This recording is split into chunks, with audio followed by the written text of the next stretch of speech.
Weche matimore e counties makaluwe county ma Kisumu e gwengego eko mag Nyakach sub county en oganda ma sub county ma Nyakach ywak kendo kwedo ahinya ling ma bende giwacho ni sirikal osebedo koling godo kaluwore kod kuo mag jamni ma bende osebedo kanenore e gwengego eko mag Nyakach. Kaluwore gi wachno ero, jo Nyakach go eko seyo sirikand nanga kata chiefs kanyakla kod sirikal mamoko ni marok gikony e yor kedo kod tieko achiedh nade mag kuo mag jamni ma bende nenore kono ero. Jaduong' Jafeth Oumo Owenje ma bende nokwal ruethe e juma mokalo no ero, ruedhi maromo 3 ywak ne sirikal kowacho ni sirikal ok konygi, to okwayo mondo sirikal okaw okang' motegno mar konyogi e tieko chuth wechego eko mag kuo mag dhok ma bende nenore e gwengego eko ma kono ero.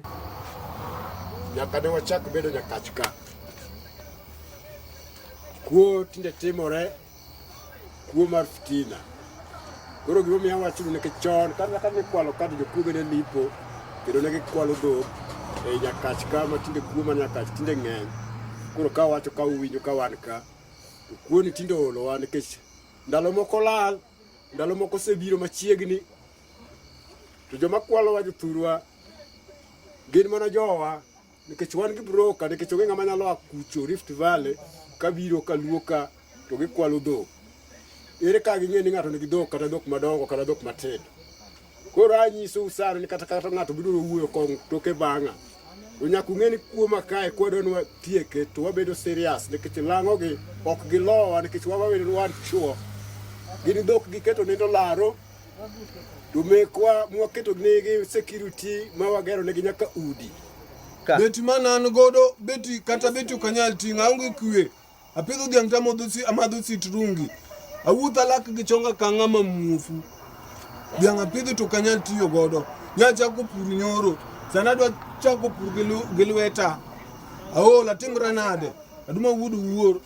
Nyithindo be an godo fiba achula. Chom kanya awuotho to an muofu. To dhiang' apidho nyalo konya. Yawa. Ma en gima tek nade. Nyasaye kiwinjwa kendo ikechwa mondo gigwa molal go duog te. Dhok ariyo pod odong'. Aonge kwe. Sirikal un kure. Owacho joga madongo. Sirikal okonywa. An yusi kan wendo. To ngima ma yudo kan tek akia kata dhi nyalo. Koro nokwala jotelo mondo mi otimre nade mondo mi okonywa. Ng'weji ni ok adhi nyalo. Ng'wech mar mpaka an ohewa. Koro wakwayo kony.